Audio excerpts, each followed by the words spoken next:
Welcome to the Republican Professor. I'm your host, Dr. Lucas J. Mather. I'm also my own host just for today, as well as the other times I've done it. Today's 14 April 2026, years after Jesus. It's the second week of Easter. We had the second Sunday of Easter this past Sunday. I preached. Yeah. And I talked about how the section in John 20 where Thomas wants to see Jesus, he wants to touch his hands, see the scars, see him. And the angle I took is that Thomas was complaining that he was left out, and Jesus saw Thomas and his special need. So that was wonderful. Hold on a sec. Got a slight cold here, and we're getting into the 250th anniversary of the Declaration of Independence this year. I figure second quarter is a good time to start the celebration and the commemoration with a series of episodes that we're just going to call the 250th anniversary of America. And we're starting with an essay by Martin Diamond, who's my intellectual grandfather because he mentored someone who mentored me, Ralph Rossum. I'm just going to throw a name out there. Ralph Rossum was the chair of my dissertation committee at Claremont Colleges. And Ralph Rossum is I think he was the Salvatori professor of constitutionalism or something like that. I can't remember exactly what it was. He's retired now. But Diamond was a huge part of his life. And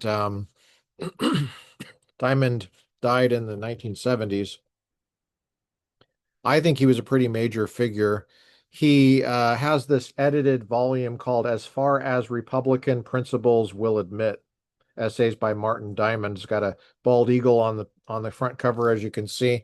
Go out and get your copy today. It's AEI Press. Thank you, AEI, for making this available. Washington, D.C. We're reading one on reading. And you might think, well, what the heck does that have to do with the Declaration of Independence? Well, hold on to your britches. I'm about to tell you. It's chapter 16 in this book, The Problem of Reading in an Age of Mass Democracy. And we're dealing with the most radical crisis I've ever seen in terms of personal responsibility. I think it's probably unique in our history. And IA is a big part of that, internet artificiality. But it was before that. The pressure to inflate grades has been going on for a while, and I was fighting against it before IA. you know, Basically, I can summarize the problem in terms of grade inflation as follows. You say you did your best, but it's just BS. You're just making excuses. It used to be that you made excuses that wasn't your first foot forward, right? But it's now your first foot forward. You didn't do the reading.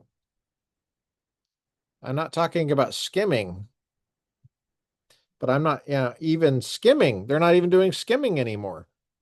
This is a major problem of personal responsibility. I'm the church warden at my church, and I supervise volunteers who have access to the building. They won't lock the doors and turn off the lights. I mean, they say they love the church, and then they treat the church like trash. They treat the church like trash. And they say, I did my best. No, you didn't do your best.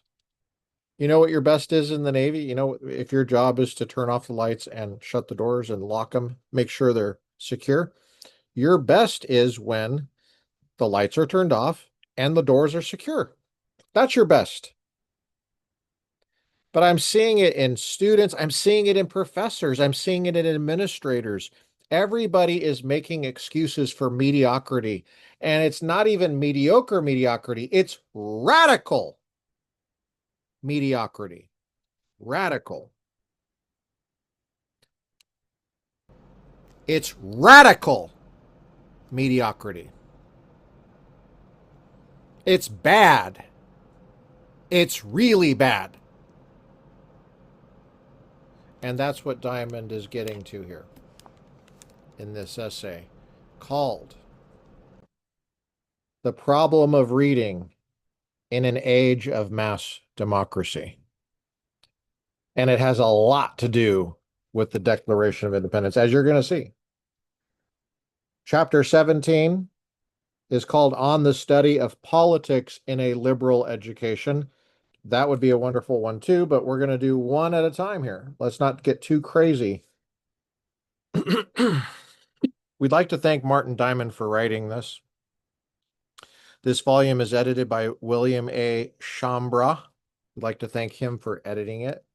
And it was made available by AEI Press in 1992. Go to AEI website and pick up a copy, support them, throw some money their way, get a physical copy, follow along. Here we go. Martin Diamond. Here's the front matter provided by the editor, page 265. In this presentation to a group of teachers, published in the proceedings of the 1970 Claremont Reading Conference, Diamond draws upon Tocqueville's analysis of the new age of democratic equality to describe the problem it creates for enterprises like teaching, which reflect the fundamental inegalitarianism of human nature. The two may be reconciled, Diamond suggests, within a decent, modest understanding of democracy and equality, one that respects and rewards Thomas Jefferson's natural aristocracy. I am not so audacious as to tell people like yourselves, Diamond begins, who are directly engaged in the problems of schooling the young, how to proceed in specific and practical terms.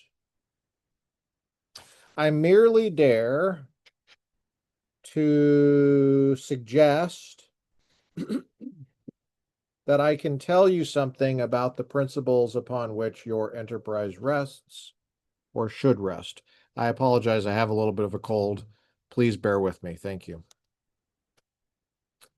On the question of reading in an age of mass democracy, let me begin with two statements that lead directly to the problem and to my argument. The principle of democracy is equality. The deepest principle of human existence is inequality. Hence, problems. All the problems of American life in some profound way are affected by the tension between the egalitarian intention and thrust of our fundamental political institutions and the inescapable inegalitarianism of the human condition on this planet. That tension affects or forms or shapes all our problems in some sense. Accordingly, it must and does affect the problem of reading and of education in a democratic society. Again, we're interacting with Martin Diamond.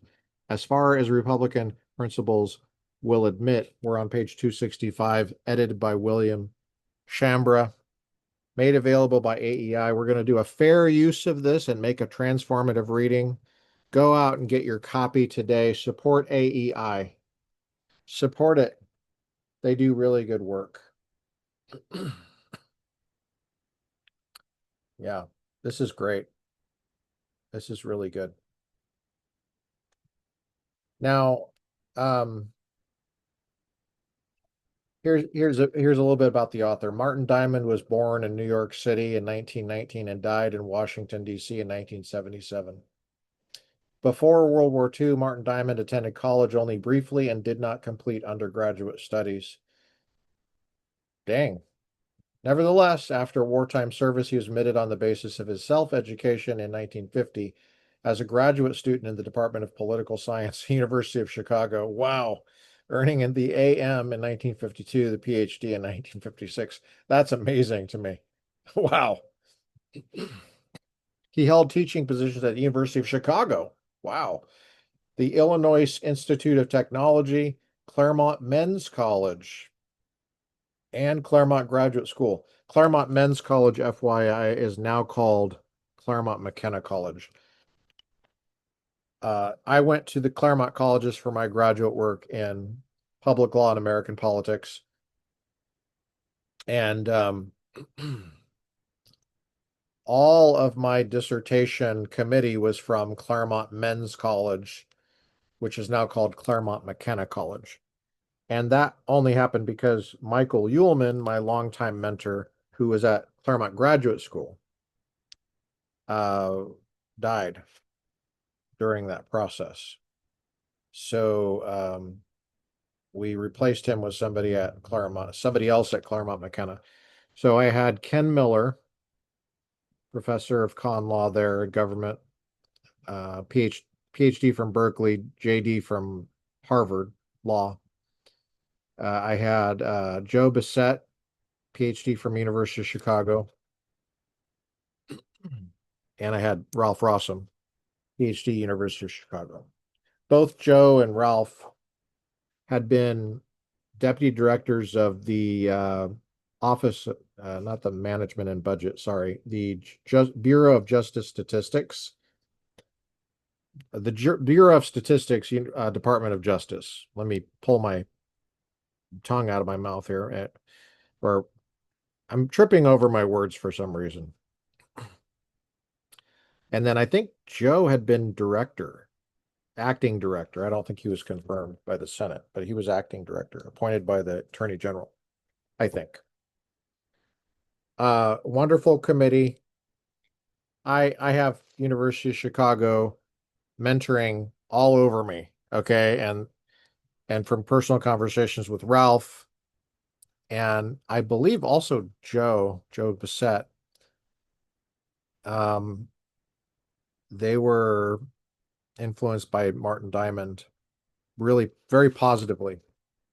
And so we're like Harry Jaffa, like Dallas Willard, like F.F. Bruce, I. Howard Marshall, who mentored Craig Blomberg, these big names. It's a really wonderful heritage. It's wonderful.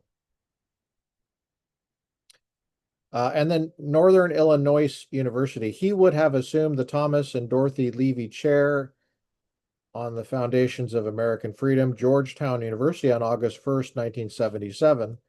Guess he died for that. And would have served concurrently as adjunct scholar of the American Enterprise Institute. He was fellow of the Center for Advanced Study in the Behavioral Sciences, 1960-1961, the Rockefeller Foundation, 1963 to 64, the Realm Foundation, 1966 to 1967, the Woodrow Wilson International Center for Scholars, 1974 to 1975, and the National Humanities Institute in New Haven, Connecticut, 1975-1976. Martin Diamond was also called on for advice by state and local officials, by United States senators and congressmen, and by the President and Vice President of the United States. He spent the last morning of his life testifying before the subcommittee on the Constitution of the Senate Judiciary Committee.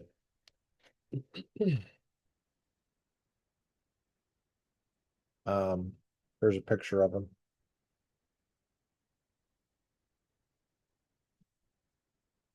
You can look him up, see what he looks like. It's blurbed on the back. George F. Will blurbed it. Ambassador Gene J. Kirkpatrick blurbed it. Former Secretary of Education William Bennett blurbed it. Senator Daniel Patrick Moynihan blurbed it. He was a Democrat.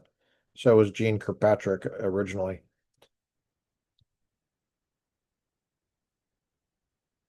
This is what Daniel Patrick Moynihan says, Senator. Martin Diamond almost single-handedly established the relevance of the thought and doings of the founding fathers for his generation. Damn. Jeez.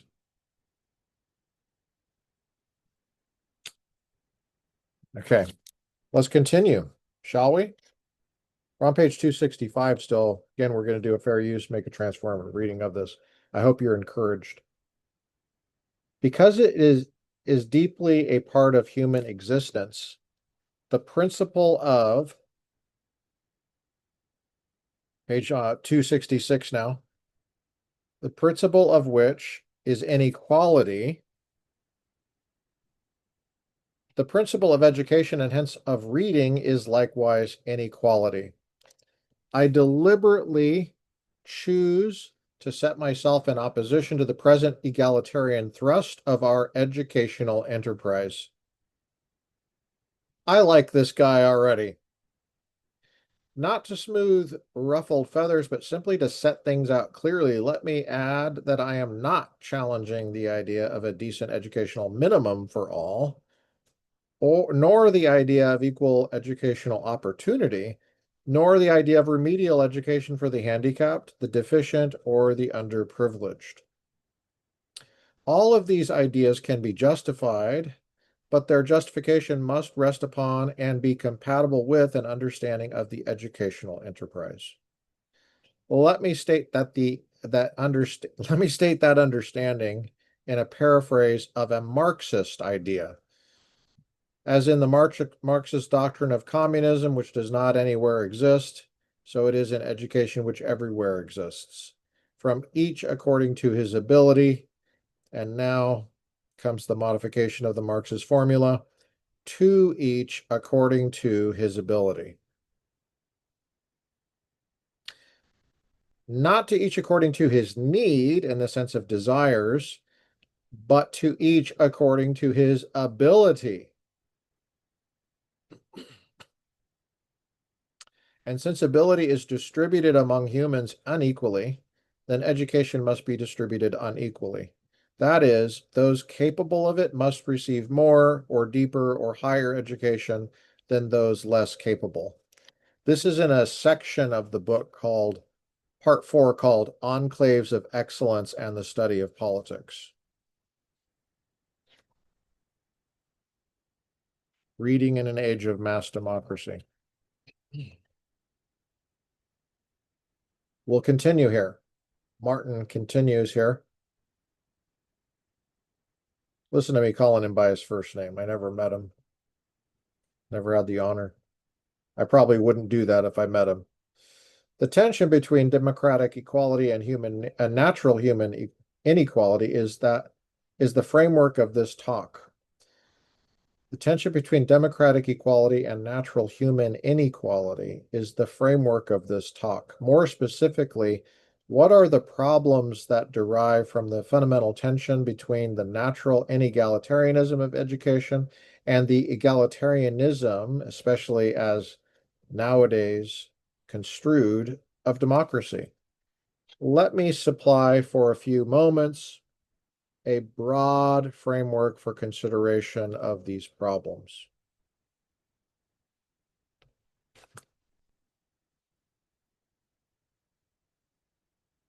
This means that I introduce you to the author upon whom I rely for this talk. You ought to be able to guess from my title that I mean Tocqueville, the great French analyst of democracy. His Democracy in America is by far the profoundest account of American life ever written by a foreigner or by an American, with the possible exception of the Federalist. These two works together compose the classic library of the American experience, in my view. From a brief consideration of Tocqueville, I will be able to move to the specific problems of literature, reading, and education in a mass democratic society. Tocqueville's general analysis is as follows. For millennia, since the dawn of time, The fundamental socio-political principle of all societies, even those like Athens, which called themselves democracies, was inequality. Hierarchy, station, estates, statuses, all these are terms that we use in trying to describe the vertical or hierarchical society. All societies rested upon the principle of the fundamental human inequality and structured that inequality into their social and political arrangements. There is no petty aristocrat in Tocqueville. He examines all the consequences of inequality. Thus, he emphasizes that wretchedness, misery, and degradation were typically the lot of the great bulk of mankind. We, in a democratic age, can take immense pride, Tocqueville tells us, in the improvements we have made in the relief of man's estate, in the alleviation of that misery, which for millennia characterized the human condition.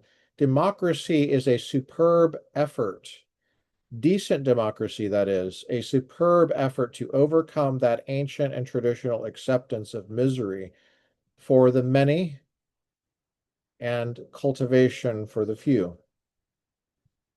Then Tocqueville sketches the consequences of inequality. He shows all sorts of consequences in family structure, paternal authority, patterns of religion, of art, and of all the human activities. He gives a remarkable sketch of the way in which inegalitarianism tilted, skewed, gave a twist to all human institutions and enterprises for thousands of years. But Tocqueville warns that all this is now over. The age of inequality is being replaced by the age of equality.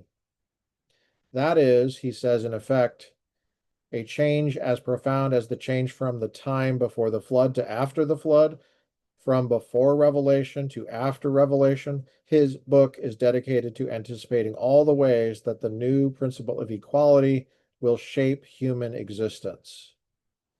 Above all, he emphasizes that the new age of democracy will produce two profound dangers for mankind. Now, this is where you want to pay attention. Dangers. I was paying attention before. Oh, good, good. Keep paying attention. Okay. Two profound dangers. A new and worse kind of tyranny than ever known, and the empire of mediocrity. That's a great title. The Empire of Mediocrity. I will deal briefly with the new tyranny, but will then turn to the problem of mediocrity, which will return us to the problem of education and reading in the democratic age. Number 1, 267, bottom paragraph. In the age of equality, Tocqueville says, men will be more susceptible to tyranny and to a more complete tyranny than ever before. Why? In the age of inequality, all of society looked like this. Stations and statuses were closely linked. The lowest man had the man he owed his fealty to, who owed it to somebody else, who owed it, da da da da. Throughout the chain, obligations above and responsibilities below, a chain of hierarchical being. The reason that liberty is peculiarly imperiled in an age of equality is that democracy takes this vast chain of closely linked people and lays it out flat in a vast level plain of equal and equally powerless individuals over whom may readily and irreversibly be fastened the tyranny of one man or of public opinion itself. You guys following this? Raise your hand if you're following this.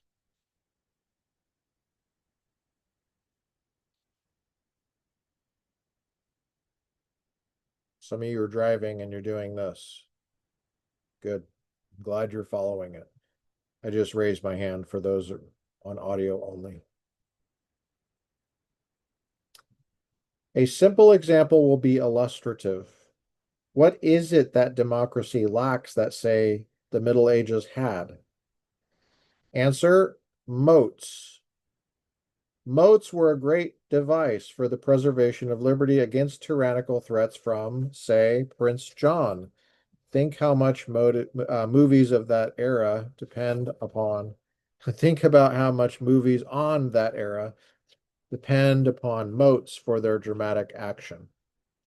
Protected by the moat, gathered within a fortress, localities composed of closely allied social classes were enabled to defend themselves against centralized tyranny. Democracy has no such natural barriers to tyranny. Page 268 at the top. Our concern today, however, is not with Tocqueville's prescient account of democratic despotism, but with the problem of democratic mediocrity. Now, this is really where it links up with grade inflation and AI and all that crap, IA, internet artificiality. This problem of mediocrity is concerned with the problem of despotism, not the despotism of Stalin or Hitler, which incidentally Tocqueville might have called democratic despotism because of their peculiar virulence, their totalitarianism was possible only in an age of mass democracy. Rather, mediocrity is connected with a new soft despotism. A new soft despotism.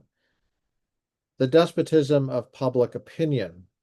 The despotism of all over each, to invent a Hobbesian phrase to describe it.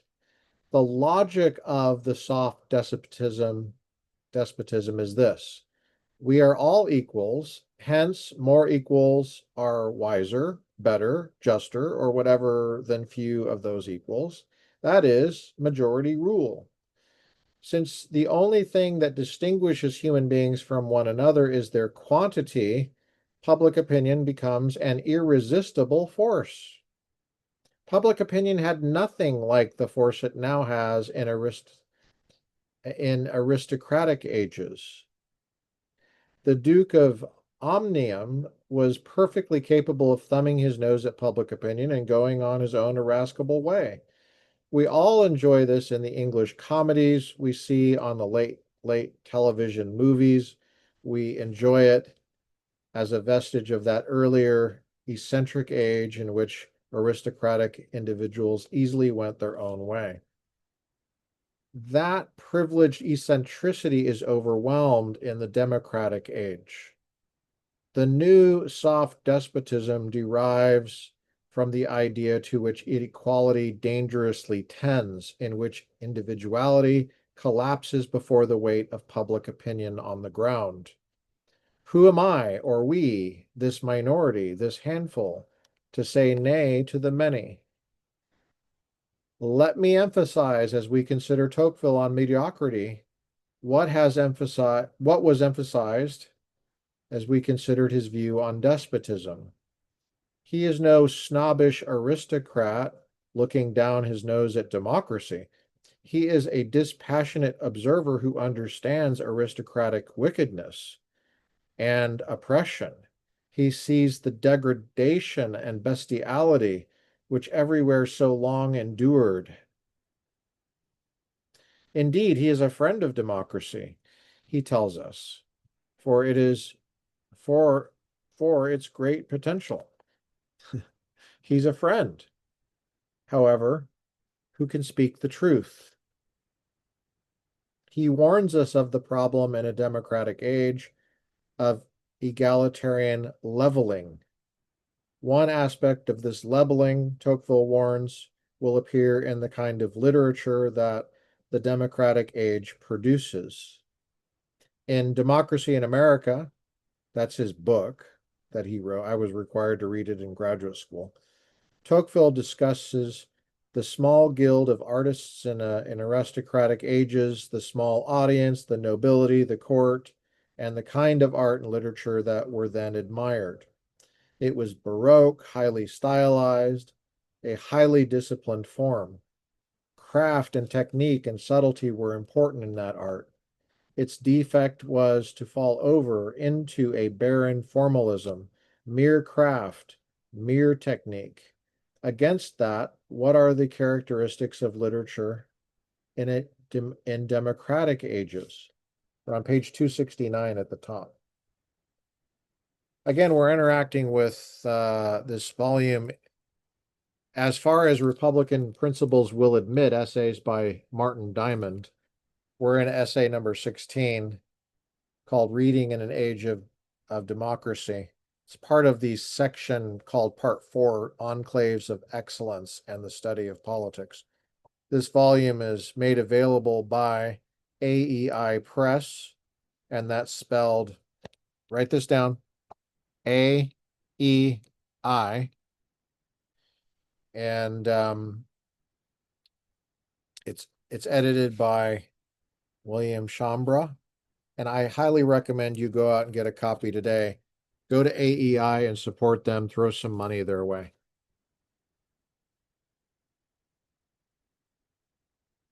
Now here's a block quote on page 269 of Tocqueville. Quote, in democracies, it is by no means the case that all who cultivate literature have received a literary education, and most of those who have a tinge of Bell's letters are engaged either in politics or in a profession that only allows them to taste occasionally and by stealth the pleasures of the mind. These pleasures, therefore, do not constitute the principal charm of their lives, but they are considered as a transient and necessary recreation amid the serious labors of life. Such men, prefer books which may be easily procured, quickly read, and which require no learned researches to be understood. Again, this is a block quote of Tocqueville's Democracy in America in Martin Diamond's essay called Reading in an Age of Mass Democracy. The block quote of Tocqueville continues. So he's talking about literature in a democratic age, where the principle is supposed to be equality, but the principle of human existence is, in fact, inequality. Okay, so this is what we're interacting with. Such men prefer books which may be easily procured, quickly read, and which require no learned researches to be understood. That just reminds me of the self-help books, like the business books that are ubiquitous in like airports, crap like that, you know. They ask for beauties self-proffered and easily enjoyed. Above all, they must have what is unexpected and new. Accustomed to the struggle, the crosses, the monotony of practical life, they require strong and rapid emotions, startling passages, truths or errors brilliant enough to rouse them up. It reminds me of the reel function on Facebook and Instagram, where everybody's looking for what he just said. Strong and rapid emotions, startling passages, truths or errors brilliant enough to rouse them up and to plunge them at once, as if by violence, into the midst of the subject. You know, like when you see somebody owning the libs, you know, in like 45 seconds or whatever. And of course, you don't get to see them respond or what came before, or what goes after. It's that kind of mentality, a short attention span is what he's talking about. Okay, that's the end of the block quote. Here's Martin Diamond again. Understand that no book like that existed when he wrote this. Was it 1840s? It's based on his observations in the 1830s, I'm sure. He said that this is what American books will be like when Americans get around to writing books. And it is a remarkably accurate picture of what our literature came to be. Another block quote from Tocqueville. Quote, form, will ordinarily be slighted, sometimes despised. Style will frequently be fantastic, incorrect, overburdened, and loose, almost always vehement and bold. Authors will aim at rapidity of execution more than at perfection of detail. Small productions will be more common than bulky books. I'm not sure about that prediction. Martin Diamond says that in brackets. Back to Tocqueville, there will be more wit than erudition, more imagination than profundity, and literary performances will bear marks of an untutored and rude vigor of thought, frequently of great variety and singular fecundity. The object of authors will be to astonish rather than to please, and to stir the passions more than to charm the taste, unquote. That's the end of the block quote from Democracy in America by Tocqueville. Alexis de Tocqueville. Now here's Martin Diamond again, bottom page 269. Democratic literature, Tocqueville says, will take its bearings from the mass audience. An audience busy 40 hours a week and wanting kicks on the weekend. It will be an audience bored stiff with the monotony of making a comfortable living and wanting quick satisfactions at night. This audience will want the Reader's Digest version of literature, 6 bestsellers, all in one boiled down packaged edition, remaindered later for 10 cents at Goodwill and the Salvation Army. Returning the page to page 270. It will want books that immediately rouse the attention, and it will want, above all else, ease, the deepest yearning of democratic life. Tocqueville says somewhere that the American, like all people in the democratic age, will be filled with an ambition, lively and at the same time indolent. Ambitious indolence, seeking easy gratification in literature as in all other things. That is Tocqueville's analysis of our nature. It is a profound analysis of which I give but the barest clues here. You will have to read and reread Tocqueville carefully, deeply, thoughtfully, in order to understand him. In short, you will have to grant Tocqueville the favor that Tocqueville's teacher asked for himself. Who was Tocqueville's teacher that he's referring to?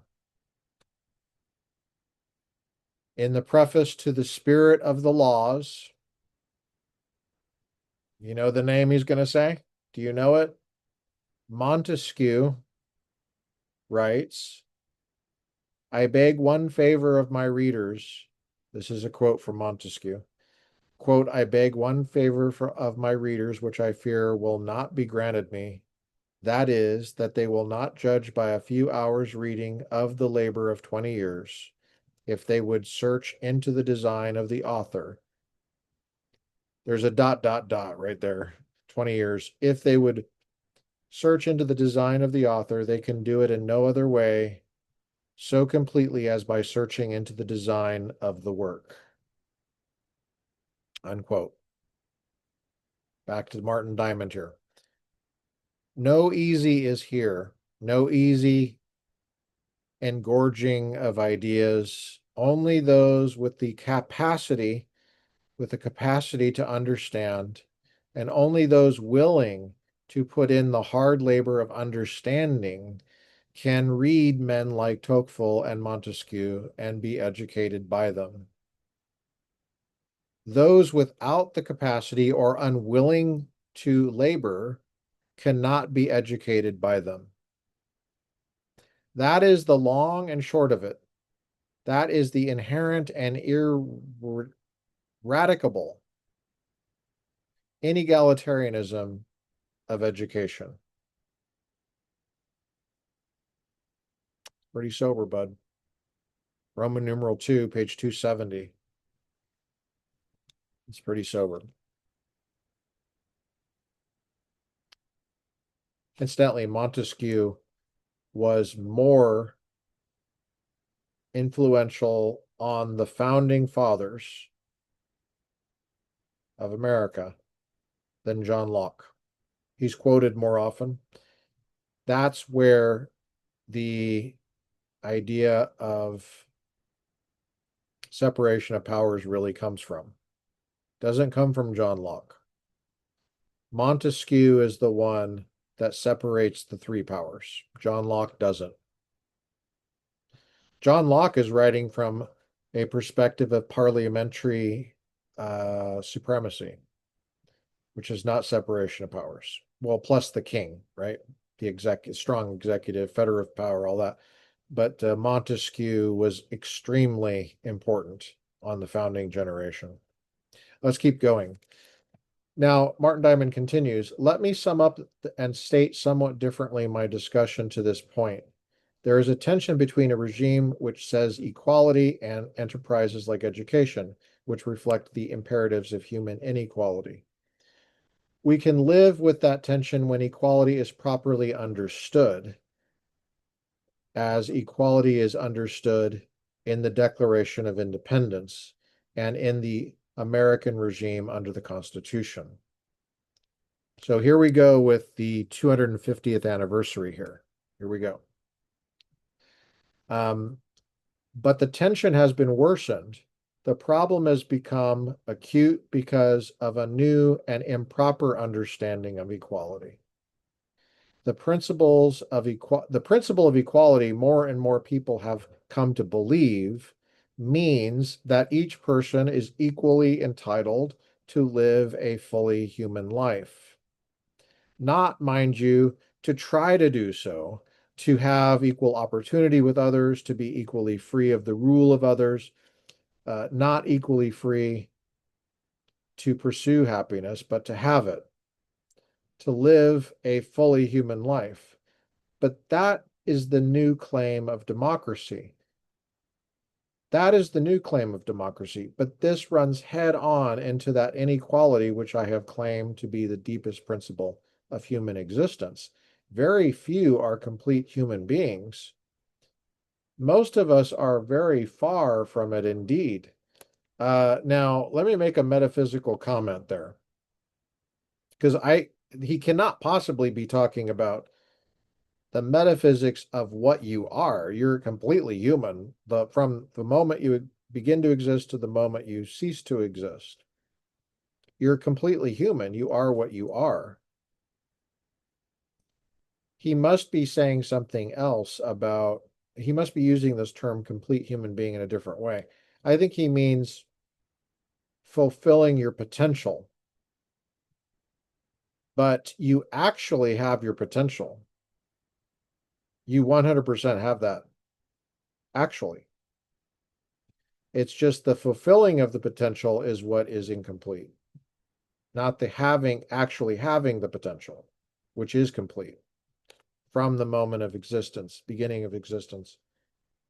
So, for example, that's why I'm for making abortion illegal in the vast majority of cases, because that is actually human and completely human. Now, the potentiality has not been fulfilled, but that's true of an infant. It's true of a toddler. It's true of most college kids who, especially the ones that are not doing their homework. It's true of everybody, right? Probably at some point. So very few are complete human beings. I think that's the sense he means. Metaphysics and epistemology are very important here, so I don't want you to think he's thinking that you become actually human.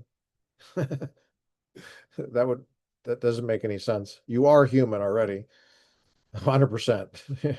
You're not mostly human. You're all the way human. But I think he means complete human beings in the sense that you're fulfilling your design, you know, to flourish, right? To put that spin on it. Most of us are very far from it indeed. And is that not your own experience as to yourselves and those around you? Is there not something misleadingly utopian in a determination that all shall be equally fully human? Page 271 at the top. Consider the parentage of the idea and the phrase. What was Marx's promise to mankind? That history was leading us, that the revolutionary proletariat would propel us into I think he says, the realm of freedom from out of the kingdom of necessity. And then he promises, that's Marx, remember, that we will all live the fully human life. That was the catchphrase of 19th century utopianism. That utopian expectation increasingly has become the standard against which men measure their happiness. Remember, he's giving this talk in 1970. The Soviet Union is alive and well. We're in Vietnam, man. Viet effing Nam. Okay. Marxism is alive and well still, but it was all the rage, even worse back then. Remember Cuba? Oh, yeah. North Korea. I keep going. China. Mao Zedong was still in power. Mao was a creep, a mass murderer. See, Harvard University presses the Black Book of Communism. We need to do that on the podcast. Yeah.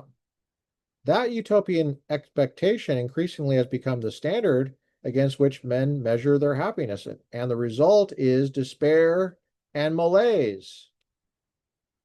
Yeah, it was. And it is. By that misleading expectation, democracy is made to promise everybody that he will have all the pleasures of body, spirit, and mind, and that belong to the complete human being. All the pleasures of body, spirit, and mind that belong to the complete human being. And life, mockingly, eternally, teaches that this is simply not possible.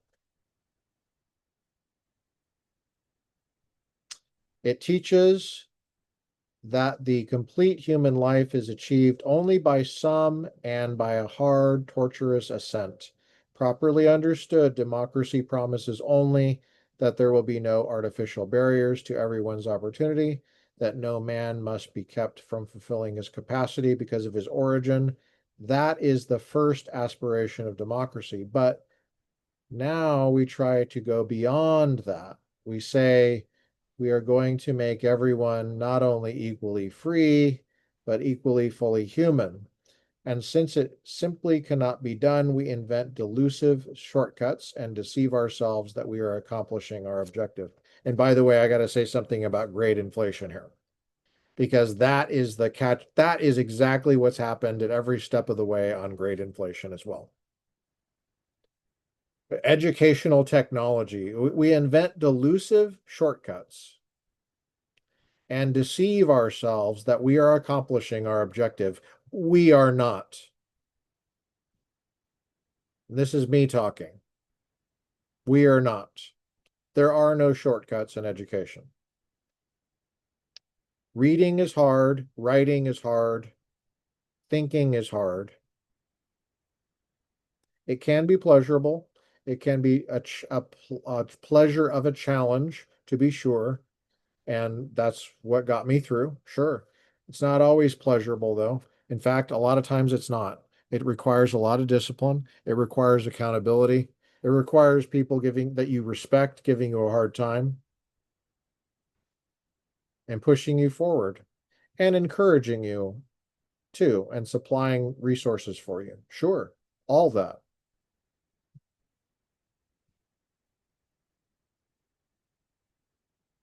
We invent delusive shortcuts and deceive ourselves that we are accomplishing our objective. Pay attention, guys. Martin Diamond continues, our early example of how we try to overcome the natural barriers to complete equality was Woolworth's, the 5 and 10 cent store. Tiffany's sold real diamonds. There weren't enough to go around, so we manufactured paste gems and mass marketed them in the 5 and dime. Unfortunately, paste gems do not gratify egalitarian yearnings for long. Remarkable as it was, the 5 and 10 cent store did not overcome natural inequality. Interestingly, Tocqueville had seized upon something similar as an example of what would happen. There are natural diamonds, he said, which the many covet and the few possess. Artificial diamonds will then be made, but then when they become sufficiently abundant, no one will want them. And they will become again what they always really were, mere pebbles in a stream. Neither successful nor unsuccessful imitation, it seems, can overcome inequality. In what other ways do we give ourselves the illusion of achieving equality? Sorry. In what other ways do we give ourselves the illusion of achieving equally the fully human life? This one made me laugh. This is so 1960s, 1970s. Diamond says, I offer one, LSD, Latter-day Saints, Latter-say Daints. Oh, sorry, that's a drug. Sorry about that.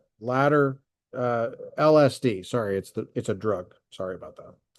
It is the perfect union of egalitarianism and technology. The least human creature can, merely by virtue of a chemical effect, see more beautiful things than could Plato or Shakespeare. Is that not the perfect conquest of natural inequality? But nature is not so easily to be conquered as the victims of LSD know, page 272 at the top. And as those know who have tried it and discovered that their lives are as dreary as ever after they return from their trips. There are dozens of other means by which we try to render human fullness available on the cheap for everybody. But the examples I have given will have to suffice. You can think out the others for yourselves. Don't you love his prose? It's great. I love that example of LSD. I just feel like I made a trip to 1970 myself, and I've never done LSD. I know a lot of Mormons. Anyway, we must return. Actually, my best friend growing up was Mormon. We must return to an understanding of equality which does not collide ludicrously with the reality of inequality, and which therefore will not necessitate the search for shortcuts to the full life, to place it within the grasp of all and without the pain of striving. In short, how can we be faithful to a democratic mandate for equality and at the same time accommodate the inescapable claims of human inequality? That is the fundamental question. The question points to an understanding of democracy in which the egalitarian thrust of our political institutions can be made compatible with the kind of inequality that I have claimed inheres in the very nature of education. Fortunately, there is a good American parentage for such an understanding of democracy. Thomas Jefferson. Sometimes people pronounce it Thomas Jefferson. Approached the problem of education in much the spirit I am recommending today.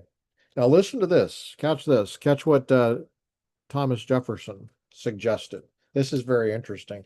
I've got a book here by a Claremont McKenna prof on Jeffersonian education. What was his name? Thomas George, I think. Is it George Thomas? It's either Thomas George or George Thomas. It's over there. I have to take a look at it. That might be something worth talking about on the podcast. Anyway, in his 200-page letter to a French correspondent, which became, in fact, a book entitled Notes on the State of Virginia, Jefferson proposed a public school system that would supply a basic education to all children through the 6th grade. But then only the one best student out of every 10 would go on to 8th grade. Well, what about 7th grade? And then 1 of 10 would go on through high school, and finally about one out of every original 200 students would wind up in college.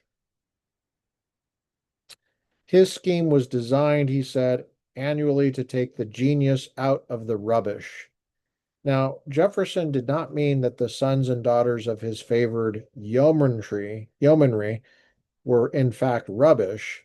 The harshness of the term, however, serves to make clear how fully he accepted that the few, the natural aristoi, had immensely superior faculties, and his educational system was devised to give those superior few the greater quantity and depth of education which was their due. As I said earlier, to each according to his ability. Moreover, Jefferson was convinced that his scheme was fully democratic. The few are chosen democratically by merit and not by birth or wealth. Democracy, properly understood, Jefferson claimed, is the best way to accommodate the human inequalities because it is the best way to allow the naturally superior to rise to the top. Again, we're interacting with Reading in the Age of Mass Democracy by Martin Diamond, who had his PhD from the University of Chicago, never finished college. He never got his undergrad degree. He fought in World War II, did self-study, and said, hey, I'm good enough to get into the University of Chicago for a master's, and then they gave him a PhD eventually. It's in a section called Enclaves of Excellence, which is section 4. We're interacting with essay number 16, at least in this table of contents. And it's made available by AEI in this book called As Far as Republican Principles Will Admit, Essays by Martin Diamond. Wonderful volume. Get yours today. Go to AEI and support AEI, aei.org. And I'm sure you can order this book there too. Just throw some money their way. They do some good work. They're a little squirrely about some things, but I think overall they do pretty good. Want to see what the author looks like? There he is. Look at that bald head. That's funny. Nice job, Martin. Listen to me. I'm all egalitarian. I'm calling him by his first name. Where do we leave off? Oh, yeah, Thomas Jefferson. Now, page 272, whether he was right or wrong,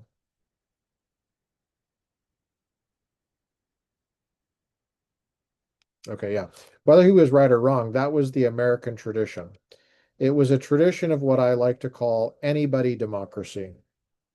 That is a system which is democratic, not because it denies the superiority of some, but because it recognizes and nurtures that superiority in anybody, regardless of all artificial distinctions of class, social origin, wealth, status, religion, etc. This anybody democracy of our tradition, which was at least sympathetic to excellence, is being replaced with everybody democracy, which is not. That is, a democracy which ignores natural distinctions, indeed despises them. A democracy which seeks means to overcome natural inequality and to replace it with rigid egalitarianism. Page 273 at the top. Roman numeral 3. I now turn to the final portion of my observations. The Latin root of the word education demonstrates further the intrinsic egalitarianism of education. Educare. The roots and primitive meanings of words, by the way, are fine educational tools to show a student what the human mind had in mind when it first invented a word to describe the phenomenon is to reenact the primeval encounter of mind with the thing or idea. And then it is fascinating to show the changes over time in the meaning and use of the word. Okay. All right. Education has come to represent the idea of pouring things into the student. This pouring in or stuffing the student lends itself to the idea of educational equality. If the education consists in things to be poured in, then we can slice it or dish it up in equal doses. It is easier to think of all students as equal if we have to do so, if what we have to do is to fill them up with things, to fill them with things. But the literal meaning of educare will remind us that education is very different from stuffing the student. On the contrary, it means to lead forth. To lead forth, that is what we are doing when we are educating. When we remember what educare meant originally, we understand anew why the metaphor for education so often is the midwife. That is, to lead forth in a quite literal sense. Compare, by the way, Socrates, who is the midwife of the mind, with Marx, who meant to be the midwife of history. That is one way to see the profound change which has been made from ancient thought. Now, this idea of education as leading forth rather than as cramming in is quite popular these days. It is fashionable to make much of the discussion method and about giving the child a share in his education and about how bad it is to fill their heads with dry facts. But perhaps we can extract some serious and not so popular implications from the currently popular idea of education as leading forth.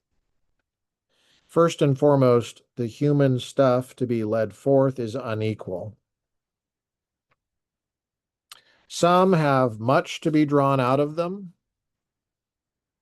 some little. Educare implies inequality. That must not be blinked aside.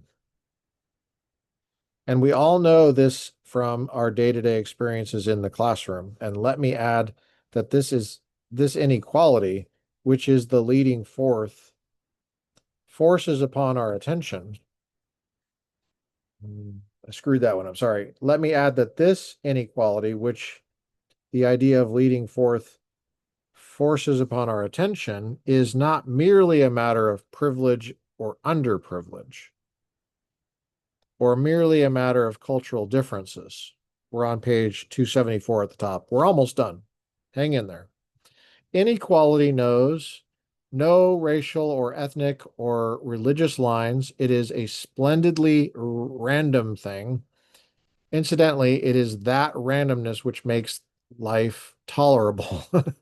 If inequality were familial or racial or ethnic, we would all along since be living under aristocracy or despotism or colonialism.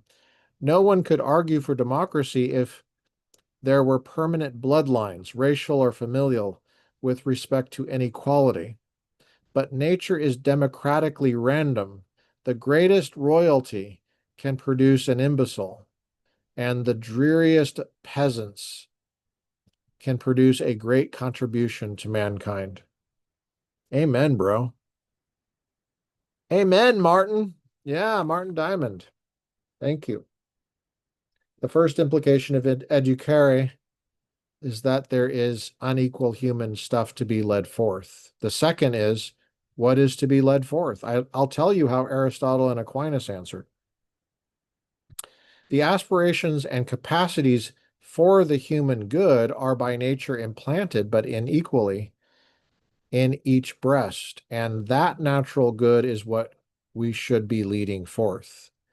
But this would get us into a long discussion of modern social science, relativism, positivism. Is there such a thing as the good? Who is to say, etc.? I leave all that aside, but I point out to you that unless what is in each is good, why should we want to bring it out? do we not necessarily imply that what is there is good by the very fact that we want to bring it out? Could anyone seriously argue for leading forth the bad? By the very word education and by our actions, we presuppose the Aristotelian or Thomistic, one variation or another of them, ideas of the natural law impressed upon the human heart. And here we go again to the Declaration of Independence. Happy 250th anniversary of the Declaration of Independence this year. Now, it's only 14 April 2026, but it's the 250th anniversary this year. So we're in the second quarter. We're preparing our hearts and minds for this. To educate, therefore, is to educe, and that means to lead forth from the superior few the richness that is within them, and from the many to lead forth the lesser excellence that is in them. We must recognize and cultivate the superior student wherever he is to be found, of whatever race, class, of whatever ethnic or social origin. That is what democracy rightly demands of us. But we must not allow democracy to become a dogmatic egalitarianism that does not welcome eagerly the naturally superior, whom Jefferson's system sought out. That dogmatic egalitarianism is dangerously popular in an age of mass democracy. We have got openly and unabashedly to resist it. Notice no split infinitive there. That means to teach students that thoughtful reading is a profoundly difficult job, that there are no reading shortcuts to grasping the great writers. We must teach the young that there are men who came before them who attained almost unimaginable heights and whose works are like Everests of the mind to be ascended by the gifted and determined few. At first, there is something hateful in this. Too many of the young, it is disagreeable to be made to see that there were giants who preceded you, whom you must approach with care and respect. But now we're on page 275 at the top.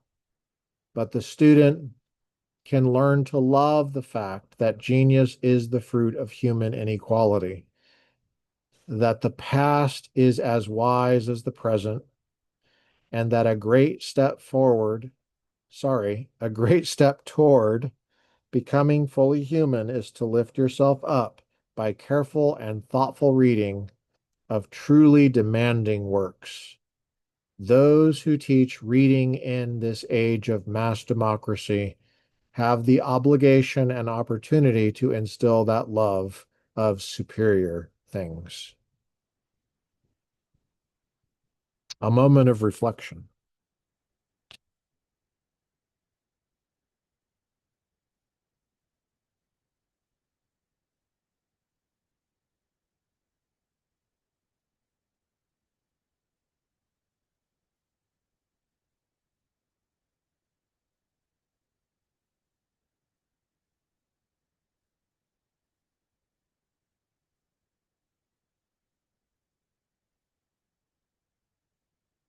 Martin Diamond, Reading in an Age of Mass Democracy, 1970, Claremont Men's College, right? Claremont Reading Conference. Um, it's styled in Part 4, Enclaves of Excellence in the Study of Politics, as essay 16 in this volume, made available by AEI Press, called As Far as Republican Principles Will Admit, Essays by Martin Diamond, edited by William A. Shambra. Available at your local book dealer or online. Support your local book dealer, please. Martin Diamond has been arguing for excellence in education against grade inflation, against what we would now call AI or anything that gives people excuses to do bad work. He's been arguing about that there are two profound dangers in an age of democracy. Uh, One that makes us susceptible to tyranny worse than ever before in human history. And another is that we live in an empire of mediocrity, which makes education, in fact, impossible. It undermines the entire thing, which is also what leads to susceptibility of tyranny and despotism. The empire of mediocrity is what needs to be resisted in our public policy of education. And it also needs to be resisted in each private family going forward. And happy anniversary this year, the 250th anniversary of the Declaration of Independence. And we're going to do wonderful work continuing to honor equality rightly understood, which is the way he puts it. How did he put it again? He put it, yeah. Remember he interacts with the Declaration on page 270. When equality is properly understood, equality as understood in the Declaration of Independence and the American regime under the Constitution. Okay. Okay. Now, thanks for joining me on the Republican Professor podcast. I've been your host, Dr. Lucas J. Mather. It is 14 April 2026, years after Jesus. It's a Tuesday.